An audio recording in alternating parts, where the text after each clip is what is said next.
Hey folks, today we're going to talk a little bit about what you need to do with run query macro calls, especially if you are migrating to Fusion.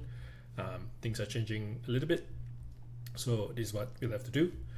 You can see here I've got a table that's about 2.5 gigabytes here. This is not the model, but basically we are going to insert one row into that table, selecting from itself here. So it's nothing special about it. It's just the fact that this is a kind of a large table and we are using it in our hook here in a run query call like this. Now I have got this mprof tool that I installed to try and record memory usage. So I'll show you how this looks like when we do a dbt-core run.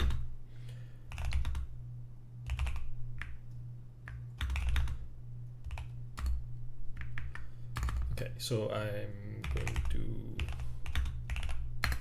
so this is me running with core. So we're going to create a table and then we're going to do the insert, and then this is going to finish running. And then that generated a dat file here using the mprof memory profiler. So if I do a plot of how the memory usage looked like, you can see here, basically it went up to about 225 megabytes or so, right? So the whole DBT process, this is how much it went up to, about 225. Okay, now things are a little bit different when we are in Fusion land. If we are in Fusion and then we do this run query stuff, that looks exactly like this, right? So if we don't change anything, so this is where I have my Fusion binary and then I'm going to run, basically do the same stuff as I did, but this time with Fusion. Then we can start to notice some interesting differences.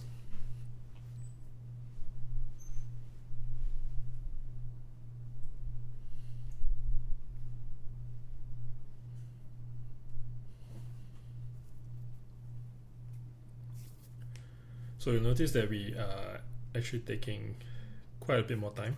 So we've already done this table creation, and then we've kind of moved on to this insertion into this gigantic table.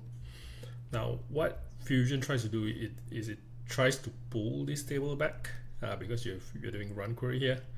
I think it tries to pull it back to do static analysis, and you can see that it's taking much more time to do it, and then here's where we print that stuff out, and then once this is done we will look at the memory usage of this Fusion invocation. Okay, there's an error, but that's fine. The file, it generated this mprof dat file, so let's have a look at the memory use for Fusion. So you'll notice here things are a little bit more, it's a little bit different, right? So essentially it's the same old stuff that we have here, but when we do it in Fusion, it's basically taking up to 3 gigabytes of my memory here, right? So we've gone from just 225 to 3 gigabytes, right? So if you are running into memory issues, then this is likely one of the reasons why you have got run query and then you've got like large tables trying to in your run query macros. So one of the ways to overcome this is to essentially do call statement here instead of doing what we do here. So I'm going to try and do just that. So we want to set query,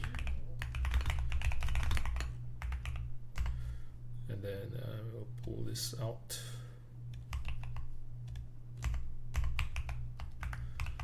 Over there, and then I want to do call statement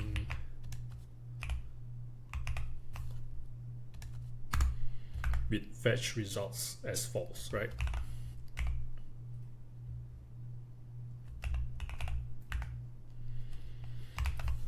So instead of just doing run query directly, we basically wrap it in a call statement and then we do fetch results false. and then let me rerun that. Oh, one sec, I will error because of this. Yeah, this to be that. Rerun that.